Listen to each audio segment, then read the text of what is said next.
Hola, ¿cómo están? En este video vamos a hablar acerca de CQRS en Mediator Pattern y vamos a ver cómo ambos patrones nos van a permitir darle un toquecito más pro a nuestra RESTful API.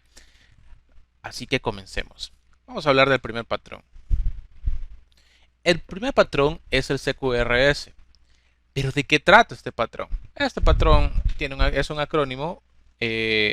En sí su nombre es Command and Query Responsibility Segregation, y si lo traduces a español sería el patrón de segregación de responsabilidad de consultas y comandos, el cual nos permite y tiene un solo enfoque: separar la forma de leer y escribir datos. Interesante. Entonces, veamos.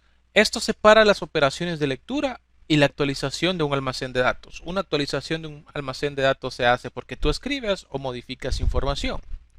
Ambos son escrituras, pues, pero para separarlo de manera lógica sería escribir y actualizar. Entonces, la implementación de esa QRS en nuestra RESTful API nos va a permitir maximizar el rendimiento, la escalabilidad y la seguridad. Entonces son temas que quisiera abordar en este curso, para que no hagamos una RESTful API aburrida utilizando solamente el ORM de .NET y listo. No, quisiera implementar ciertos patrones para que tú aprendas quizás cosas nuevas si nunca lo has visto. Y continuando con el patrón, el CQRS tiene una flexibilidad que permite que nuestra aplicación vaya evolucionando mejor con el tiempo y evita que esos comandos de actualización causen conflictos de fusión a nivel de dominio. Entonces ven que este tipo de patrones se van mezclando con la arquitectura que estamos proponiendo para crear nuestra RESTful API. Entonces, el problema que solventa este patrón, ¿qué es lo que solventa? En las arquitecturas tradicionales se utiliza el mismo modelo de datos para consultar y actualizar una base. Eso es simple y funciona bien para operaciones CRUD básicas. ¿Cuáles son esos modelos de arquitecturas tradicionales? Son los que veíamos en videos pasados, como el de 3 capas o el de n capas. Generalmente en esos modelos, como están tan fuertemente acoplados, como habíamos visto, utilizan la misma entidad que mapea la capa de datos para hacer un manejo constante de la información en las demás capas.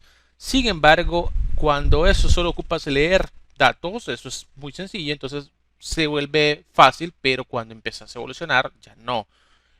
Por lo que cuando tenés las aplicaciones más complejas, ese enfoque empieza a ser más difícil de manejar, empiezas a parchar, a romper buenas prácticas, etcétera. Por ejemplo, en el lado de la lectura, la aplicación puede realizar demasiadas consultas diferentes, devolviendo objetos de transferencia de datos con diferentes formas. Eso sucede mucho en aplicaciones complejas, y que a veces tenemos DTOs por consultas, ¿verdad? Porque se convierte totalmente la información fuera de la entidad de base de datos y ya tiene una forma demasiado compleja. Por lo que cuando utilizamos el enfoque anterior, mapear esos objetos, y como nos basamos mucho en la tabla, empieza a complicarse. El modelo puede implementar una validación compleja y lógica empresarial. Como resultado, ¿qué se termina teniendo? Un modelo complejo que hace demasiado. Y rompemos un poco los principios SOLID que dicen responsabilidad única. Ok. ¿A qué problemas te enfrentas si no aplicas CQRS? ¿Y cuáles son los problemas que este patrón solventa? Vaya, uno de los problemas es que a menudo existe una discrepancia entre las representaciones de lectura y escritura de los datos, como columnas, propiedades adicionales que deben actualizarse correctamente aunque no sean necesarias como parte de la operación.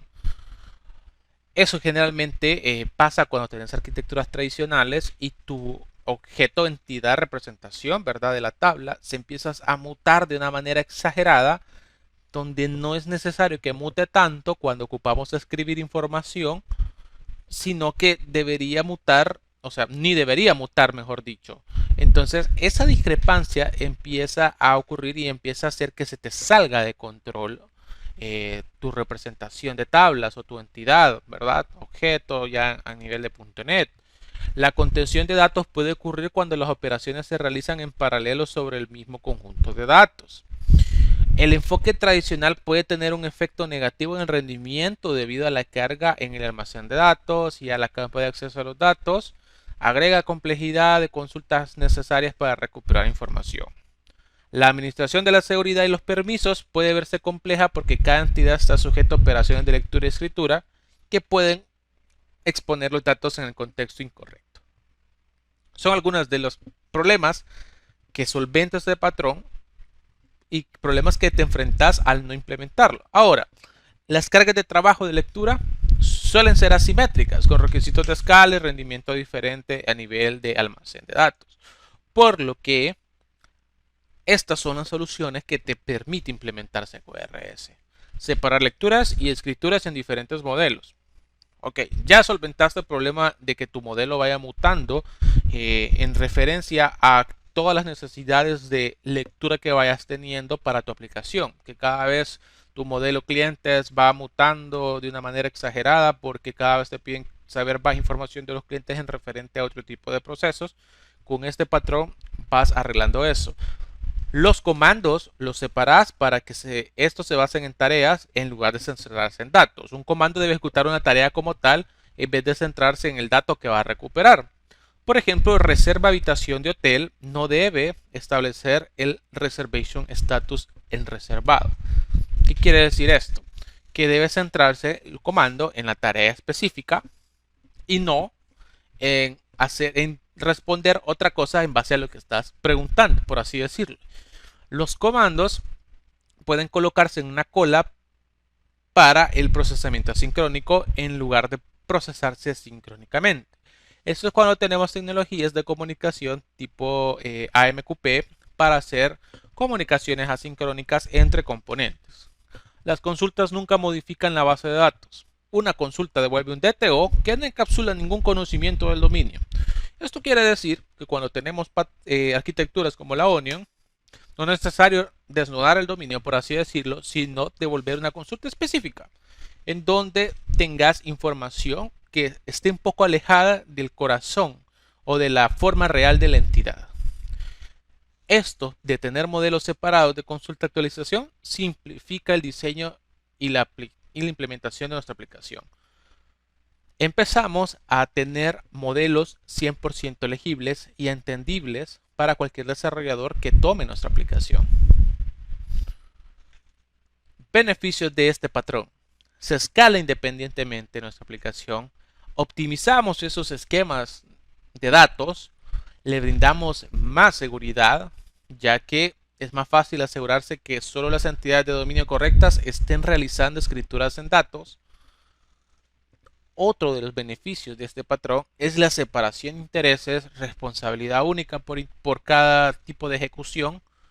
La mayor parte de lógica empresarial compleja entra en el modelo de escritura, así que sabías vos que tus modelos de lectura no tienen lógica como tal implementada, solo te devuelven información y te permiten crear consultas más sencillas. Y para mí esto es muy importante porque cuando tienes una API generalmente lo que más haces son consultas para integrar aplicaciones. Y vamos con el segundo y no menos importante patrón, el cual es el mediator. Este es un patrón sumamente útil. ¿Por qué? ¿Pero de qué trata? Este patrón permite diseñar un comportamiento en el cual reducís la dependencia entre componentes. Lo que hace es que tus componentes no se comunican directamente entre ellos y lo que hace es crear como una barrera para que estos se comuniquen. Interesante, ¿no? Entonces, el problema que solventa este patrón es que Mediator sugiere que debe cesar toda la comunicación directa entre componentes, que queremos que sean independientes entre sí. En cambio, estos componentes deben colocar indirectamente, deben colocarse así, llamando ese objeto mediador especial que redirige las llamadas a los componentes apropiados. Como resultado, los componentes dependen solo de una única clase de mediador en lugar de estar acoplado a docenas de sus colegas. Si estamos en el otro patrón aprendiendo a separar responsabilidades de lectura y escritura, pues sería muy interesante mezclarlo en que cuando ocupemos llamar esas funciones de lectura, sean correctamente llamadas y esas funciones de lectura no estén acopladas en un montón de lados. Generalmente cuando programamos nosotros tenemos, y ya usamos a veces inyección de dependencias, tenemos ese llamado ese acoplamiento y llamado de clases en 1, 2, 3, 4, 5, 6 cosas. En cambio, cuando tenemos el mediador, lo tenemos implementado en un solo lado y sabemos que para ocuparlo, nada más ocupamos llamar a esta parte como enrutadora para que lo implemente. Vamos a ver un ejemplo para entender más esta pequeña complejidad que se nos da cuando vemos patrones nuevos. Por ejemplo, veámoslo desde este punto de vista. Tenemos los pilotos de aeronaves que se acercan o salen del área de control del aeropuerto y no se comunican directamente entre sí. Está en el cielo volando, ellos saben que existen más aeronaves alrededor, ¿verdad? Pero ellos no hablan directamente con esas naves alrededor, sino que hay una torre de control que gestiona el tráfico. Entonces, sin ese controlador de tráfico aéreo, los pilotos tendrían que estar al tanto de cada avión en las cercanías del aeropuerto, discutiendo las prioridades de aterrizaje con un comité de docenas de otros pilotos. ¿Se imaginan? Probablemente eso sería catastrófico. En algún punto eso sería catastrófico. La torre no necesita controlar todo el vuelo, o sea, la torre no necesita estar pendiente de todo el recorrido del avión. Solo existe esta torre para cumplir las restricciones en el área de la terminal, porque la cantidad de actores involucrados allí puede ser abrumadora para un piloto. Con esta analogía de la vida real, se trata de explicar que el Mediator Pattern es eso, una torre que te permite controlar un elemento para que cuando sea ocupado, no necesariamente este se vuelva complejo con todos los actores que este puede tener involucrado. La mejor forma de entender esto a nivel de código va a ser en el siguiente video, donde lo vamos a implementar nosotros en nuestro Visual Studio. Así que nos vemos en el siguiente video.